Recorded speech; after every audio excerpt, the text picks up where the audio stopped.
doing, which is sitting in front of a computer for 10 hours a day.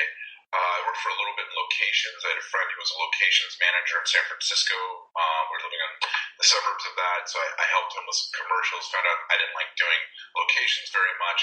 And then actually what happened, I went to graduate school, and I did my graduate work really on story and mythology and sociology, and did interdisciplinary studies on that using kind of story as kind of a sociology lens, and really looked at that. And then that kind of dropped me into doing a movie called Expelled, coming right out of graduate school with Ben Stein, and that was kind of my first real producing experience, feature documentaries length. So it was kind of like it seems like a very circumventuous journey that I went on, but when I look back, everything I kind of did played a part in kind of becoming who I was, and the producer and director I became.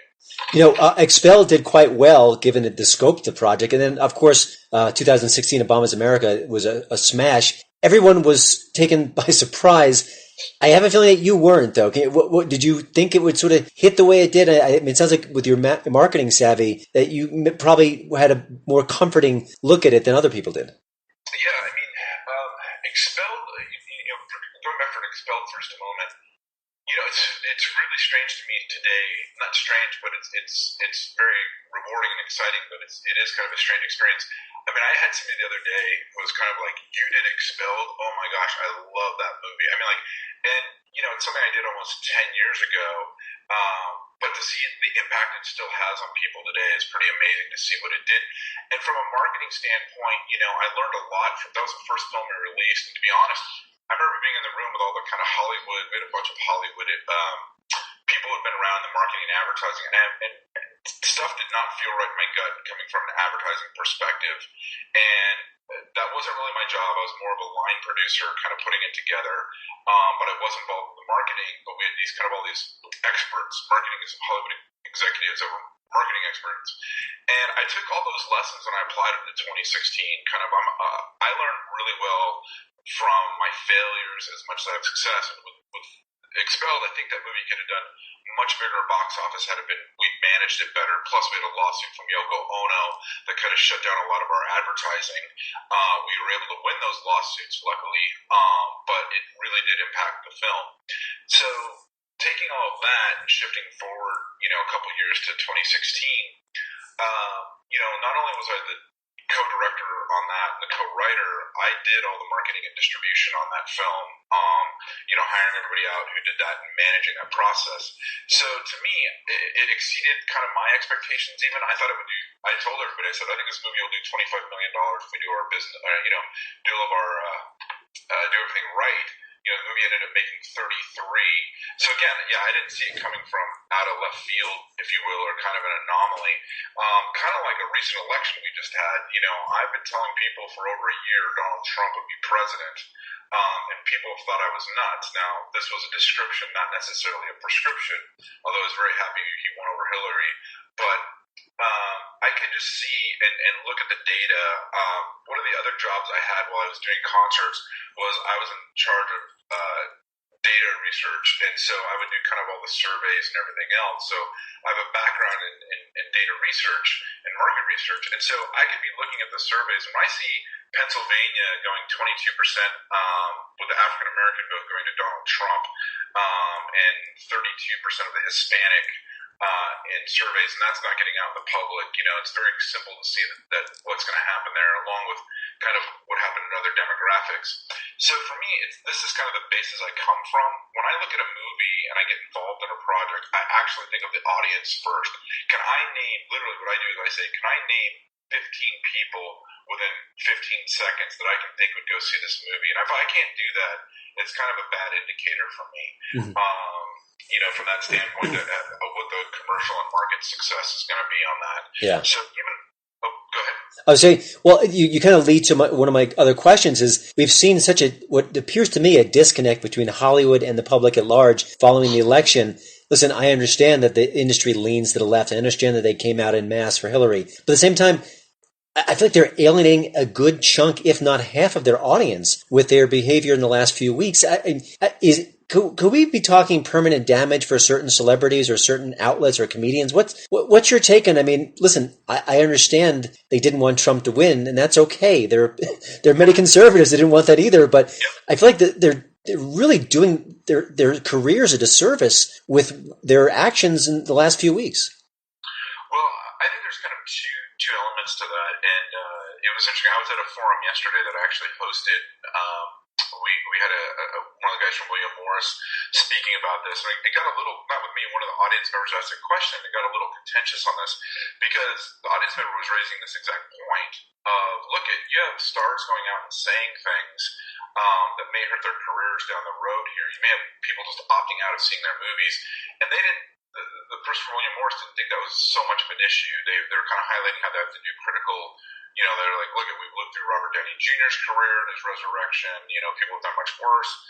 But I do think this is happening. I do think Hollywood's been tone deaf for not just like recently. I think they've been tone deaf for a long time.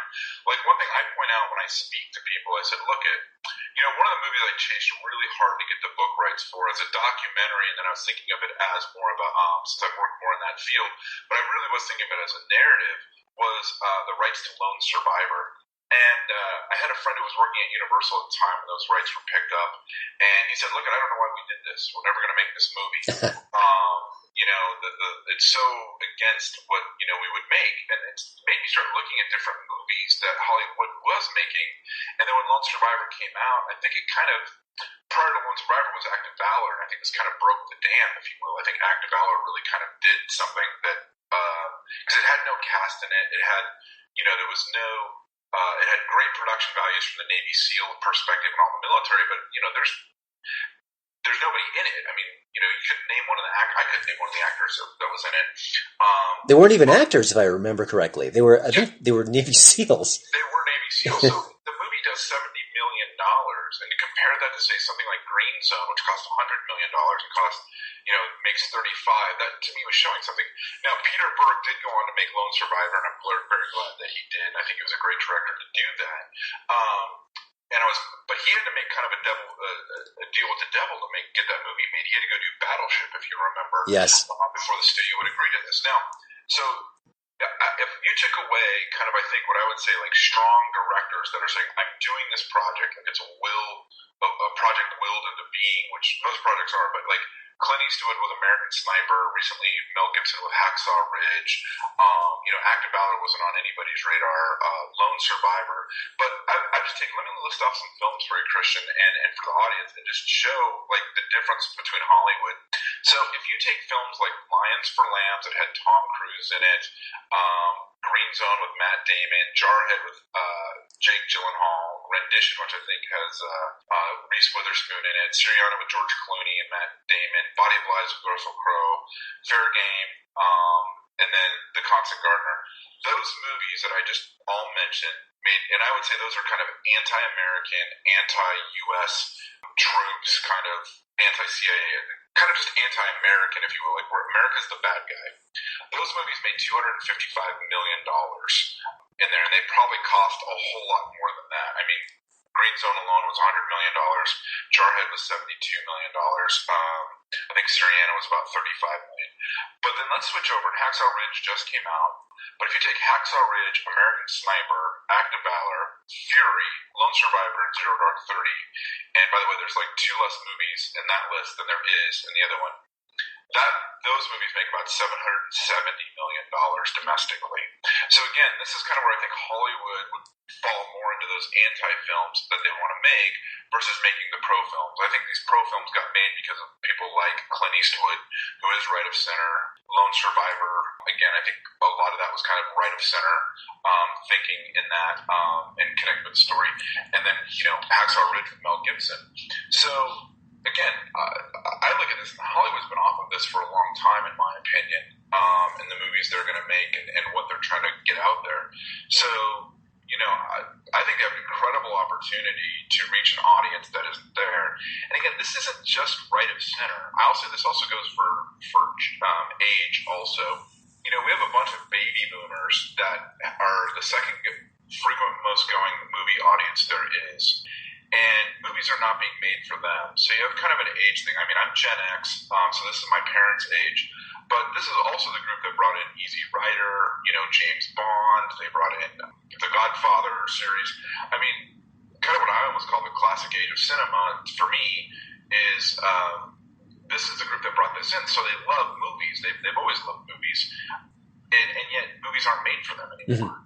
And I think it's partly because creative executives are 27 years old and they don't want to make movies for their grandparents. Isn't this all of what you're saying, though, an enormous opportunity for filmmakers, especially in an age when you don't have to have $1 gazillion to make a very polished-looking film?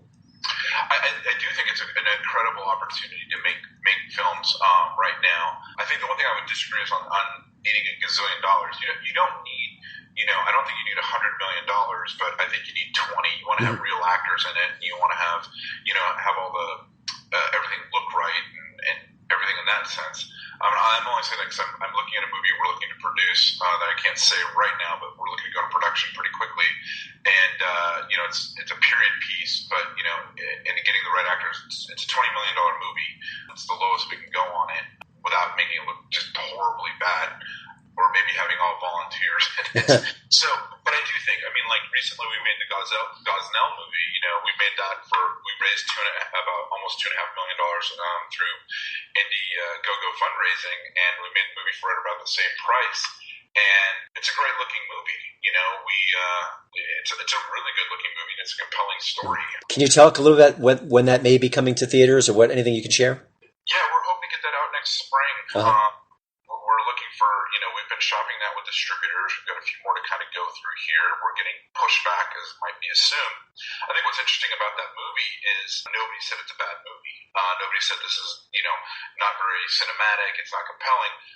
We're getting pushback on the subject matter is what we're getting pushback on. And we're getting pushback on the fact that we don't have A-list stars in it. But from a cinematic standpoint, an artistic standpoint, a story standpoint, there's no pushback. I had a very pro-choice friend of mine who's been on an editorial, he was an editor of a very large left-leaning newspaper. I asked him to watch it, and he gave me incredible feedback saying it wasn't what I expected. It wasn't preachy. It was very well done. And addresses the issue and made me really think about this. And I would want to invite friends and talk about it afterwards. It was so compelling. That's kind of the best review I think I could get from somebody who's not on our team exactly on this issue. He goes, look, I'm still pro-choice, but it made me rethink late-term abortion, and it made me think about, this issue in general, which I hadn't really kind of, examined in this one. You mentioned before the pushback. In what shape does that come in? How do you? Is that sort of just studios rejecting it, producers saying we don't want it, and are they vague about it, or do they actually mention why it's uncomfortable to them? The only thing they're mentioning is the fact that it's about abortion. That's the only reason. Now you'll have other movies that, like, what was the movie? Was it? Blank on the name. It was Lily Tomlin movie about her being a grandmother driving around. Yeah, it came out last year. It's a one-name movie, I think. I'm forgetting the name as well. But and also Obvious Child, I think, was one from maybe 2 years ago. It was, lauded, and all this great stuff and everything else. So if you're on a certain side of this issue, Hollywood will support you. But if you're on the other side of it, it's one that they just don't want to touch. Now, it'll be funny because everyone will say, oh, we want controversy. Controversy sells. Well, we've got a very controversial movie that comes now. And they won't. Now, I'm looking at this, to be honest, Christian, as the same thing as 2016. I'm looking at this movie knowing there's an audience, just like I knew that there were people in Pennsylvania, Ohio, and Wisconsin that were, states that had gone blue typically that were going to go red in this last election. So from a marketing standpoint, I know this movie has an audience to connect with. It's just us being able to get a distributor to kind of get that out there and get that to them. And if we don't do that, we'll do what we did in 2016. Look at, we've raised money for Expel. We did outside of the Hollywood system. 2016, we did kind of out of the Hollywood. We know how to use the distributors for what they do really well without giving up the creative control. And what that usually takes for us is the money to do the advertising behind it. So we're kind of just starting that stage of looking at doing that with Gosnell. And I think it's one that people look at. We raised almost $2.5 million for the movie to get made. Hopefully we have to go back out to people to get the initial money for it to go. But, we can work with a distributor where we basically rent rent a distributor. We work with them, but we put up the money for the advertising. We control all the creative, and they basically just book the theaters and get it in and collect the money for us, and then do the DVD sales and all that. But they don't get any creative control over the product.